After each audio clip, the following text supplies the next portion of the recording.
설 연휴 이후 국민의힘 당권 레이스도 한층 뜨거워질 전망입니다. 이재명 대표는 검찰 출석을 앞두고 연휴 내내 숨고르기에 들어갔는데요. 여러 가지 정치권 소식 짚어보도록 하겠습니다. 원영섭 국민의힘 공정미디어소위 위원, 설주환 민주당 법률위 부위원장 나오셨습니다. 여러 가지 내용 짚어보도록 하죠. 안녕하세요. 네, 안녕하십니까. 네, 우선 국민의힘 나경원 전 의원 연휴 지나고 내일 오전 11시 여의도 당사에서 전당대회 관련 입장을 표명한다고 밝혔습니다. 연휴 기간 동안 상당한 고심이 깊었다라고 전해지는데 우선은 출마할까요? 뭐 어떤 얘기 드러낼까요? 전망을 좀 해보겠습니다. 지금 이제 저는 한 5대5로 보고 있는데요. 5대5, 네. 예. 그 보통 이제 출마 선언을 하시는 분들은 선언을 한다라는 단어를 씁니다. 네. 근데 권성동 의원 같은 경우에는 불출마를 하시면서 불출마 입장문이라는 단어를 썼거든요. 근데 지금 현재 그 나경원 의원이 출마에 대한 입장을 발표한다고 하셨어요. 그러니까 네. 이거는 만약에 출마 선언을 하겠다라는 생각이 100% 쓰셨다면 입장이 아니라 선언이라는 단어를 썼을 것 같거든요.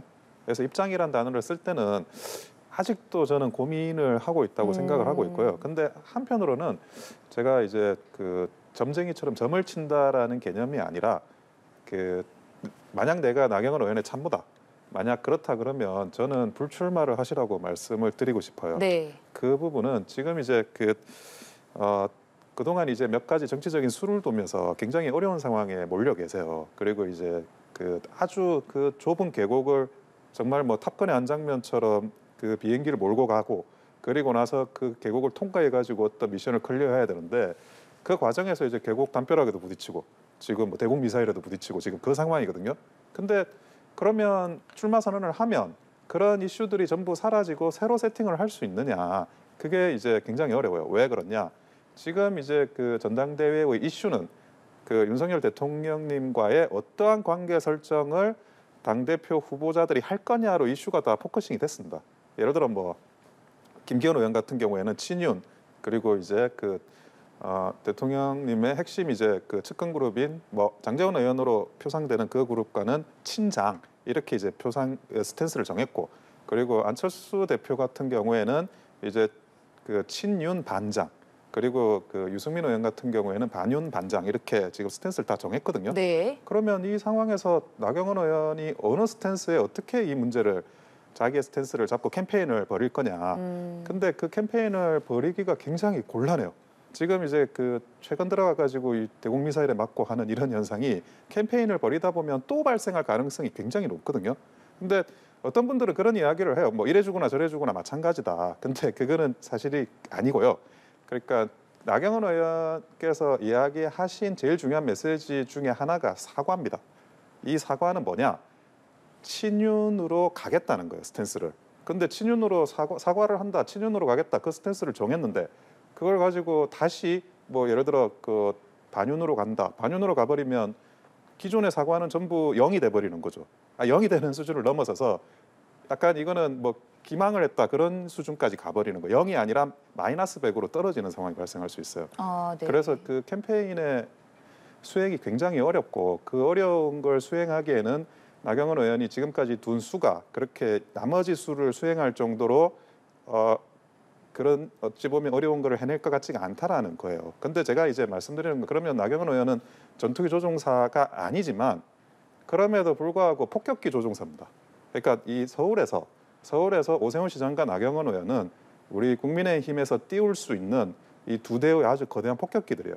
그러면 폭격기가 떴다. 그러면 제공권을 확보했다는 뜻이거든요. 그리고 이 전쟁이 아군한테 전세가 우리 쪽으로도 기울 수 있다는 걸 알려주는 시그널이 될 수 있어요. 총선 시점에서. 그런데 한번 21대 총선을 보면 21대 총선의 민주당의 그 선거 전략, 서울의 선거 전략의 핵심이 나경원 의원과 오세훈 시장을 광진을 동작을 해서 못 나오게 하는 거였어요. 그러니까 그 폭격기가 활주로에 그냥 주차된 상태로 그냥 다 파괴돼 버렸거든요. 그러니까 지금 그러면 그 내년 선거가 이제 남아 있지 않습니까? 그러면 그 현재는 이제 오세훈 시장은 서울시장으로 가 계시고 나경원 의원이 가지고 있는 인지도 그 인지도를 어떻게 활용할 거냐에 대한 고민은 정무적으로 나중에 하게 돼요. 그러면 이제 그 나경원 의원이 본인이 이제 할 수 있는 역할을 찾아갈 수 있고 그렇게 해서 최대한 이제 원내를 진입하고 그 다음에 솔루션을 만들어가는 게 만약 제가 나경원 의원 참모라면 그렇게 하라고 조언을 드리겠습니다. 네, 그러니까 출마를 선언하는 것 자체가 최근에 이 대통령실의 저출산이 부위원장직 해임 결정이 대통령의 본의가 아니다 이후에 또 사과하는 이 과정이 어찌 보면 친윤이라는 스탠스를 취한 것인데 다시금 출마 선언을 하면 여기에 좀 대치될 수 있다는 말씀과 함께 출마 선언이 아니라 입장 발표라고 했다는 부분에서도 좀 불출마에 대한 가능성을 시사를 해주셨는데 네네. 둘 중 어떤 가능성이 크다고 보세요? 네, 뭐 그런 일리 있는 지적이라고 생각을 하는데 네. 저는 좀 의아한 면은 지금 이제 보도상으로 나오기로는 내일 국민의당 당사에서 네. 뭐 입장 기자회견을 하겠다라고 했어요. 근데 그 전에 이제 박종희 전 의원 같은 경우에 지금 출마 선언을 하게 된다면 이제 가장 보수의 상징이 될 만한 장소에서 하겠다라고 얘기를 하셨거든요. 그렇다고 한다면 지금 보수를 상징할 만한 장소가 그냥 뭐 국민의힘 당사인가? 물론 뭐 당사도 포함됩니다만은 네. 뭔가 상징하는 장소라는 것은 당사 외에 어떠한 특별한 장소를 뜻한다고 볼 수 있거든요. 그렇다고 한다면 저는 아까 원 변호사님께 말씀해 주신 대로 어떤 입장에 대한 발표, 불출마에 대한 얘기도 나올 수 있지 않겠느냐라는 생각도 들고요. 그렇게 돼버린다면 아마 이제 이제까지 측근이라고 하는 박정희 전 의원의 같은 경우에는 굉장히 옆에서 열심히 출마를 좀 강력하게 지지했던 것으로 생각이 됩니다만은 여기서 이제 나경원 전 의원의 이제 본인의 결정이 가장 중요한데, 네. 그러니까 어떤 정치인이라는 것은 그냥 일반 뭐 다선 정치인으로서가 아니라 다선 의원으로서의 정치인이 아니라 어떠한 지도자로 가기 위해서는 뭔가 역경을 넘기고 났을 때 어떤 국민들이 바라봤을 때 아, 저 사람은 누군가 다수의 정치인과 다수의 민심을 받아서 끌고 갈 수 있는 사람이다라고 생각할 수 있거든요. 근데 만약에 지금 나경원 전 의원이 이제 여기서 그냥 예를 들어서 주저앉아 버린다면 그냥 다선 의원 중에 한 사람에 불과하죠. 거기에 불과하고 아까 원 변호사님께서 말씀해 주신 대로 그냥 선거에서 항상 인지도 있는 그냥 보수 정치인으로서 그냥 유세 다니는, 그리고 그냥 한 번 더 국회의원, 이제까지 4선도 하셨는데 한 번 더 국회의원 하냐 안 하냐는 그렇게 큰 중요한 문제는 아니거든요. 이제는 본인이 다선 의원에서 그다음에 정치 지도자로서 넘어갈 것인가 말 것인가의 기로에 서 있는데, 저는 아마 내일에 아마 입장문 출마를 하던 불출마를 하던 이것이 본인의 정치 인생과 상당히 큰 변곡점이지 않을까 생각해 봅니다. 네, 그만큼 정치권에서도 집중 조명하고 있는데 사실 만약에 출마를 한다면 그동안 대통령실과 워낙 좀 마찰이 빚었기 때문에 그 출마의 명분이 필요하다는 지적도 많이 제기가 되었었고, 또 앞서서 원 변호사께서는 또 불출마할 가능성도 있다고 짚어주셨던 만큼 나 전 의원이 어떤 말을 좀 할까요? 우선은 이제 그동안 있었던 여러 가지 불협화음에 대한 본인의 소회나 이런 것들을 한번 말씀은 하실 것 같아요. 그게 나의 진정한 뜻이 아니었고, 그리고 이제 사과를 했을 때 그 사과가 이 디테일한 내용은 담지 않았거든요. 네. 근데 사과를 하고 나서 그 이후에 뭐 김성태 의원이라든지 이런 여러분들이 사실은 그 나경원 의원이 이렇게 했고 저렇게 했고 뭐 이런 이야기들을 또 하셨고, 그리고 또 홍준표 대표는 이름을 명시하진 않았지만 사실상 이제 나경원 의원에 대해서 이런저런 이야기를 하셨는데 그 부분에 대해서 어느 정도 해명을 하는 시간대는 있을 것 같아요. 그리고 그 해명을 넘어서서 이제 본인이 결심을 가지고 있던 그 사항에 대해서 그때 비로소 이제 입장 표명을 하실 것 같습니다. 네, 뭐 비슷한 생각이세요? 네, 뭐 내일 발표에 있어서는 기존의 본인 생각을 한번 정리할 필요가 있고, 그다음에 만약에 출마를 하게 된다면 왜 출마를 하는가에 대한 당위성을 먼저 얘기를 해줘야 되거든요. 근데 물론 본인은 윤 대통령의 뭐 국정 운영 성공을 위해서 뒷받침하기 위해서 당대표에 나온다고 하지만은 지금 이제 그걸 받아들이는 입장에서, 그걸 이제 윤 대통령의 입장에서는 그걸 받아들이지 않고 있는 입장이기 때문에 이 부분을 어떻게 설득할 것인가. 저는 뭐 이제 나경원 의원이 윤 대통령 귀국 후에 순방 이후에 어떤 뭐 개인적으로 설득을 개인적인 연락을 해서 설득을 했던지 어쩌든지 그렇기 때문에 이런 부분에 있어서 본인의 출마를 하게 된다면 출마에 대한 당위성, 불출마를 하게 된다면 그냥 뭐 백의종군을 하겠다, 뭐 이런 얘기가 나오지 않을까 싶습니다. 네. 두 분 모두 출마 불출마를 단언할 수는 없다는 입장이신 것 같은데, 사실 이번 국민의힘 전당대회가 또 재밌는 부분 중 하나로 결선 투표제가 도입이 됐기 때문에 이후에 과반을 득표하지 못한 후보 들밖에 없다면 1, 2위 후보 다시금 투표를 붙이게 되고요. 지금 이미 출마 선언을 한 김기현 의원은 자신은 과반 득표해서 한 번에 끝내겠다. 또 안철수 의원은 결선 투표제로 김기현 의원이나 뭐 이후 1, 2위 후보로 자기도 함께 올라가서 겨뤄보겠다라는 상황인데 나 전 의원과의 연대설이 좀 나오기도 하거든요. 뭐 3파전 얘기. 만약에 출마를 한다면 앞선 두 후보와 나경원 전 의원 간의 3파전이 될 수도 있고 안철수 의원과 나 전 의원의 연대설도 조금 나오는 것 같고 이런 후보 간의 기류는 어떻게 좀 보고 계세요? 나경원 의원이 출마하든 출마하지 않든 그 나경원 의원에게 몰려있던 표심을 어떻게 분배받을 거냐라는 거는 네. 김기현 의원이나 안철수 의원 모두 그 생각을 지금 하고 있어요. 근데 네.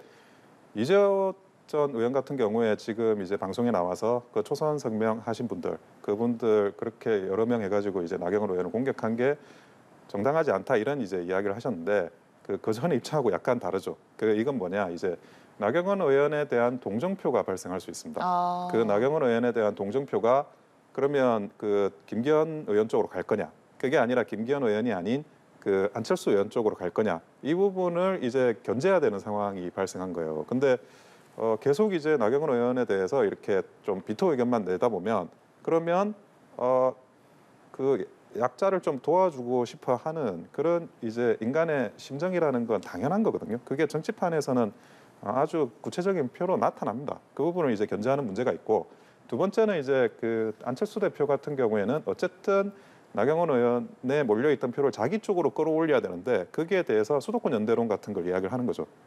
나경원 의원이 이제 동작 을이고 그 안철수 의원 같은 경우에는 분당이시니까 같이 이제 수도권 연대를 해가지고 결국에 이제 우리가 이겨야 된다. 수도권에서 승리하는 게 총선 승리의 핵심이다. 이걸 계속 이제 어필을 하시는 거고. 그러면 이제 나경원 의원을 지지하시는 분들은 또 그게 또 나름 일리가 있다 이렇게 생각하실 수 있습니다. 근데 결선 투표를 한다는 거는 어쨌든 어떤 방식으로든지 강제로 단일화 과정이 거치게 되는 거거든요. 그러니까 50% 이상 가반을 하지 않으면 둘이서 싸우는 거니까 그때의 이제 그 표심의 향방을 자기 쪽으로 최대한 유리하게 끌어오기 위해서 수도권 연대론이나 아니면 또 그 동정표가 가지 않게 안철수 대표한테 가지 않게 김기현 의원 쪽으로는 이제 열심히 노력하고 있다고 봐야 됩니다. 네, 참 한치 앞을 알 수 없는 상황인데 사실 나 전 의원과 대통령실이 좀 마찰이 빚기 이전의 여론조사를 보면은 당 지지층 대상으로 했을 때 나 전 의원이 좀 압도적으로 1위를 차지하다가 좀 갈등 빚은 이후에 김기현 의원이 1위로 올라선 여론조사가 나오기도 했거든요. 만약에 출마를 한다면 이후에 좀 지지층 결집을 통해서 나 전 의원이 다시 올라갈 수 있을지 아니면 출마 선언 안 하고 뭐 다른 후보와 연대를 해서 좀 벌어질 수 있을지 김기현 의원으로 쏠릴지 여러 가지 카드 중에 가능성 높다고 보는 건 어떤 일단 것이죠? 출마를 하신다는 전제 하에서 네. 이제 한번 그 여론조사 결과를 한번 우리가 분석을 해보면 가장 이 설 전에 나왔던 여론조사에서는 김기현 의원과 안철수 의원, 그다음에 나경원 전 의원 같은 경우에는 그렇게 큰 차이는 없었어요. 네. 네, 그렇게 큰 차이가 없는 여론조사 결과도 나오고 있거든요. 네. 그렇다고 한다면 저는 지금 김기현 의원이 기존의 인지도가 굉장히 전국적인 인지도가 굉장히 낮은 상태에서 이미 역전은 했지만 국민의힘 지지층을 상대로 역전은 했지만 아직은 저는 이것이 당원들의 모든 마음을 얻었다라고 생각하지는 않거든요. 네. 이건 그냥 국민의힘 지지층에 대한 여론조사예요. 그리고 전체 여론조사, 그러니까 전체 국민들을 상대로 한 여론조사를 하면 아직도 유승민 의원이 1위로 나오는 여론조사 결과도 아직도 있어요. 그렇다고 한다면 저는 그런 부분에서 과연 국민의힘 당원들이 단지 윤 대통령의 성공을 위해서 김기현 의원이 어떤 뭐 해결책인가? 라는 생각을 할 수도 있어요. 저는 국민의힘 당원들이라면 여러 가지 생각을 할 수도 있고 지금 당원들의 가장 큰 어찌 보면 그 정치적인 숙제는 뭐냐면 내년 총선이거든요. 네. 내년 총선에서 과연 국민의힘이 수도권에서 이길 수 있을 것인가? 수도권에서 어떻게든 지난 선거보다는 더 많은 의석수를 차지해야지만 확장성이 생긴다는 것은 누구나 다 알고 있는 거예요. 그런데 그것이 과연 김기현 대표로 될 것인가? 이런 부분에 있어서는 좀 고민하지 않을 수는, 그러니까 당원들도 상당히 고민이 많을 거라 생각이 들어요. 네. 만약에 나경원 의원이 뭐 출마를 한다면 거기에 따라서 안철수 의원과의 연대가 이루어질 수도 있고 그렇겠지만은 만약에 불출마를 하게 되더라도 뭐 나경원 의원이 김기현 뭐 대표를 지지하지는 않을 것 같고요. 그냥 뭐 본인은 본인대로 그냥 자숙하면서 지내시겠지만은 저는 그렇다고 한다면 당원들로서 당원 입장에 생각을 해본다면 과연 김기현 후보로 우리가 내년 총선에서 이길 수 있을까? 저는 이런 부분에 상당히 궁금증을 의문을 많이 갖지 않을까라는 생각을 해봅니다. 네, 그러면 이 맥락 그대로 김기현 의원에게 좀 가능성이 높은 상황이라고 보세요? 아니면은 의문을 갖는 사람들도 좀 계속해서 존재할 것이라고 동의하시는지? 가능성이 상당히 이제 올라섰고요. 네. 예, 그거는 왜 그러냐면 그 각자의 선거 캠페인을 한번 보시면 돼요. 김기현 의원 같은 경우에는 이제 김장연대를 폐기하고 네. 연포탕으로 바꿨죠. 그러니까 장재원 의원으로 표상되는 그런 이제 대통령님 핵심 측근들과 교류를 한 거는 핵심 지지층을 공고히 하려고 하는 의도였어요. 근데 꽤 지지율이 이제 올라갔습니다. 그러면 이제 그 장재원 의원과의 그런 핵심 연대 이런 것들을 조금 뒤로 물리고 이제는 중도층으로 확장을 해야 되거든요. 실제로 장재원 의원이 이제 수면 아래로 들어가시고 나오질 않아요. 그래서 지금 현재는 연포탕으로 바꾸자 구호도. 그래서 이제 중도로 빠져나가시겠다는 이야기를 하고 있고 그거는 이제 핵심 지지층을 공고화시키는 단계가 어느 정도 지났다는 거예요. 그리고 이제 두 번째는 안철수 의원인데 안철수 의원 같은 경우에는 지금 얼마 전에 이제 북한 이탈 주민 간담회를 가셨잖아요. 이 간담회가 뭐냐? 이게 이 북한 이탈 주민을 다루는 이슈는 그 보수의 핵심 지지층이 좋아하는 이슈들입니다. 그러면 이제 안철수 의원 같은 경우에는 이제 중도를 원래 표방을 하시잖아요. 살아온 그 정치 여정이 이제 중도의 여정을 가져오셨는데 지금 선거 캠페인은 보수의 핵심을 공략하는 식으로 캠페인을 변경시켰어요. 그건 뭐냐? 중도층의 결집도 어느 정도 자기한테는 끝났다는 거예요. 그러니까 자기들의 결집을 끝내놓고 자기의 취약점을 공격하는 식으로 지금 변경이 됐거든요. 지금 이제 오늘부터 나오는 그런 많은 이제 워딩들이 서로 이제 상대가 확장을 자기는 확장시키고 상대 확장을 저지하는 내용으로 그 이슈를 제안을 네. 하고 있습니다. 그런데 그거는 그 어느 정도 집결이 끝났기 때문에 그러면 집결이 끝났으면 그 집결에 끝난 양태가 뭐냐? 이 여론조사하고 실제 당원 투표는 달라요. 네. 왜 다르냐? 여론조사는 이제 전국의 인구 분포를 그 다시 이제 표본으로 잡아가지고 재설정을 하는데 당원들은 TK, PK 그러니까 영남 지역의 당원들이 거의 절반에 육박합니다. 그냥 숫자만 많은 게 아니에요. 거의 그 투표율도 아주 높아요. 특히 TK는 항상 투표율이 가장 높은 지역으로 선정되는 지역이 나와요. 그러니까 그러면 이제 지금 현재 김기현 의원이 1등으로 나오고 있는 이 수치가 실제로 당원 투표로 가면 그게 이제 그 플러스 알파를 해야 되는 상황이 발생할 수 있거든요. 김기현 의원에 대해서 김기현 의원은 특히 이제 PK 정치인으로 표방을 하고 있고 그리고 이제 우리 핵심 당원들이 대통령을 지켜야 된다는 생각이 굉장히 강합니다. 저번에 이제 그 탄핵을 거치면서 대통령이 탄핵당하니까 정말 못 볼 걸 많이 보는구나. 그렇기 때문에 그 막판에 이제 결집할 가능성이 훨씬 높아요. 네. 그래서 어느 정도는 좀 가능성이 있다 그런 생각을 합니다. 이미 뭐 조금 가닥이 잡혔다는 입장이신 것 같은데 그러면 잠깐 앞서서 설주환 변호사께서 언급해 주셨던 유승민 전 의원 아직까지 뭐 출마할지 말지 어떠한 입장 표명도 하지 않고 있거든요. 뭐 그 이전에 나경원 전 의원이 출마하면 유승민 전 의원이 안 할 수도 있고 좀 둘의 반비례 관계에 대한 얘기도 나왔었는데 이 변수는 그리 크지 않다고 보세요? 그거를 이제 그러면 제가 점을 치기보다는 네. 이번에는 유승민 의원의 참모로서 제가 네. 한마디 그 말씀드리자면 유승민 의원이야말로 그 이래주거나 저래주거나 마찬가지예요. 반드시 나와야 돼요. 그러니까 자기의 득표력을 어느 정도인지를 지더라도 그거를 이제 그 만방에 과시를 해야 되거든요. 그러면 뭐 저는 이제 높은 득표율이 있으면 무조건 좋은 거지만 5% 이상의 득표를 하더라도 유승민 의원한테는 어느 정도 의미 있는 득표율이라고 저는 생각을 하고 있습니다. 5%로 이제 지역구의 총선에서 이기기도 하고 지기도 하는데 굉장히 많거든요. 그러면 이제 본인의 가치를 입증하신 거예요. 그 정도 하시면. 그래서 저는 이미 뭐 반윤으로 쓰셨고 반장으로도 쓰셨고 진짜 이래주거나 저래주고도 마찬가지니까 한번 나오시라. 또 무슨 말 하는지 좀 듣고 싶고요. 잘 이렇게 풀어 나가시라고 조언 드리고 싶습니다. 네, 일단 오는 2월 2일에서 3일 후보 등록 기간이니까요. 그 안에 좀 여러 가지 일들이 벌어질 것 같습니다. 당장 내일 나경원 전 의원의 입장 발표 기다리면서 좀 얘기를 나눠봤고 민주당 소식도 짚어보겠습니다. 오는 28일 오전 10시 30분에 이재명 대표 이번에는 위례 대장동 의혹으로 좀 검찰 조사를 받게 되는데 이번에도 지난번처럼 포토라인에 서서 입장 밝히고 좀 비슷한 모습이 이어질까요? 네, 뭐 길지는 않겠지만은 저는 비슷한 분량의 아. 어떤 그런 내용들, 뭐 네. 수사에 대응하는 자세, 뭐 이런 내용들로 준비하시지 않을까라는 생각을 해보고요.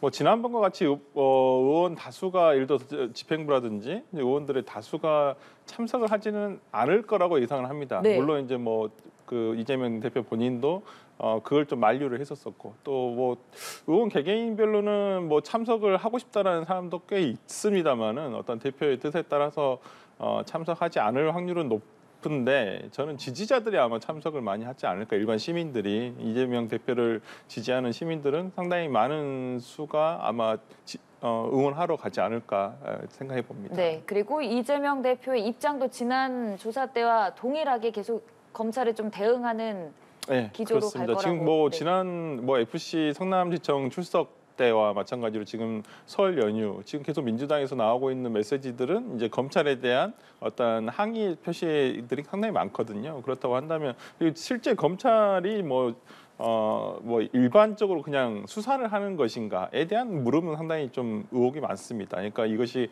과연 정치를 하는 것인지 그냥 단순 수사를 하는 것인지 거기에 대한 거 상당히 뭐 언론 플레이 등을 동원해서 뭐 이런 부분 뭐 민주당 입장에서는 상당히 그렇게 생각할 수밖에 없는 것들이 상당히 많거든요. 네. 그렇기 때문에 이재명 당대표도 뭐 어차피 뭐 검찰 수사가 그렇게 중요한 건 아니라고 보여요. 제 생각에는 어차피 기소를 하지 않을 거면서 뭐 그 이 수사를 지금 하고 있다고 생각하지도 않고요. 민주당에서는 당연히 이제 재판 과정에서 법원에서 진실 규명이 되고 뭐 유무죄가 나눠져야 되겠지만은 뭐 그렇더라도 이제 국가의 절차지 않습니까? 어떤 수사 절차라는 거에 뭐 당대표라 해서 뭐 치해법권이 인정되는 것도 아니고 그렇다고 해서 이걸 회피할 뭐 본인이 회피하고 싶은 생각도 없으신 것 같고 그렇기 때문에 당당하게 임하되 뭐 어떤 그 실익적인 부분 뭐 이재명 대표라든지 검찰에서도 양측 다 별로 그렇게 실익적인 부분은 좀 적어요. 제가 봤을 때는 어차피 뭐 기존에 이미 다 증거 조사를 끝내놓고 아마 마지막에 부른 것이라 생각을 하고 이제 네. 기소를 앞두고 부른 것이기 때문에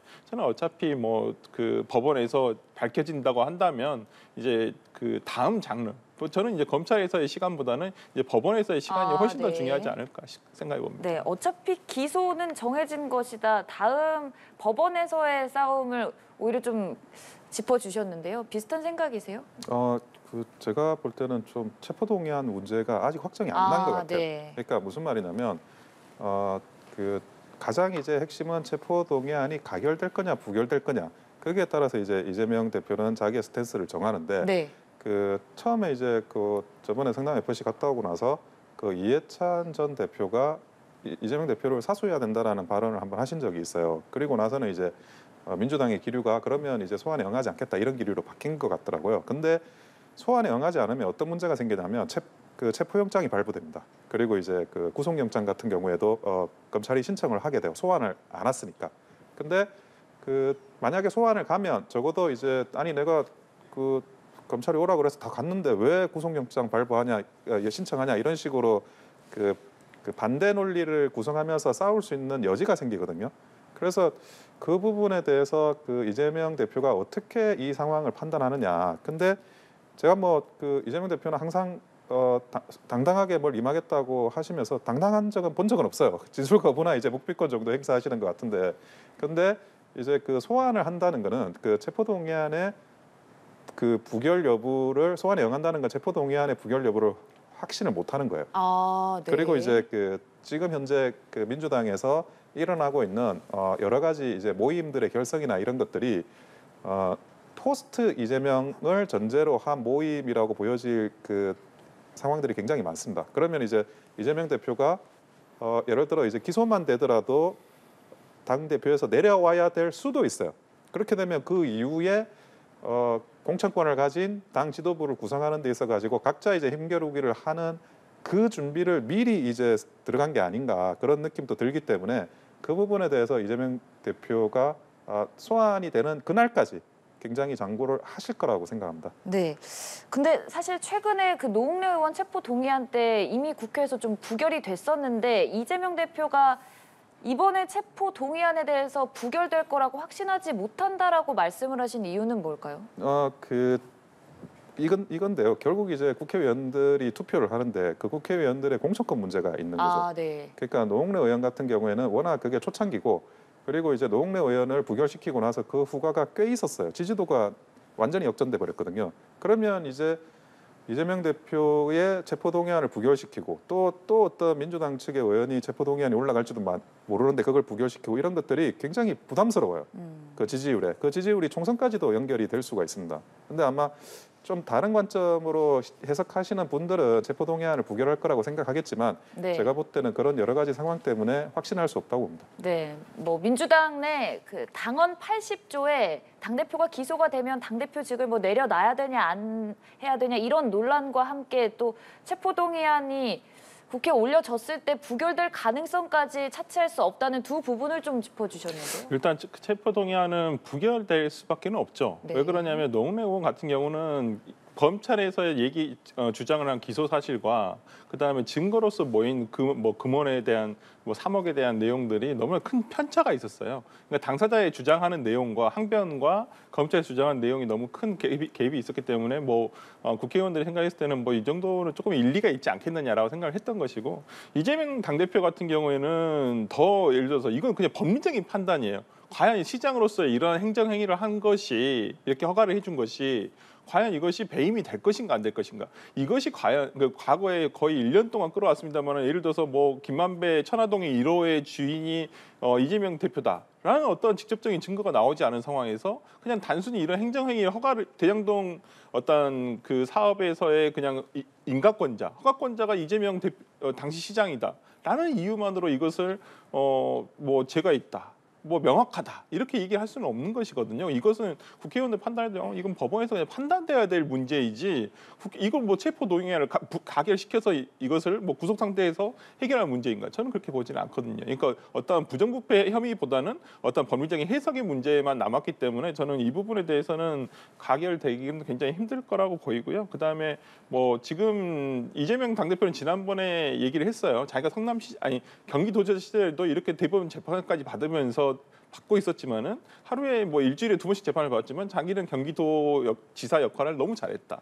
그 얘기는 뭐겠어요? 다음 자기는 총선까지는 어떻게든 자기가 공천권을 끌고 가겠다라는 것이거든요. 그렇다고 한다면 쉽게 이 부분에 대해서 예를 들어서 당에서도 물론 이런 의견이 나올 수는 있겠습니다만은 저는 내년 총선까지는 아마 이재명 대표 체제로 가지 않을까라는 생각이 봅니다. 네, 알겠습니다. 지금까지 설주환 부위원장 원영섭 위원과 함께했습니다. 고맙습니다.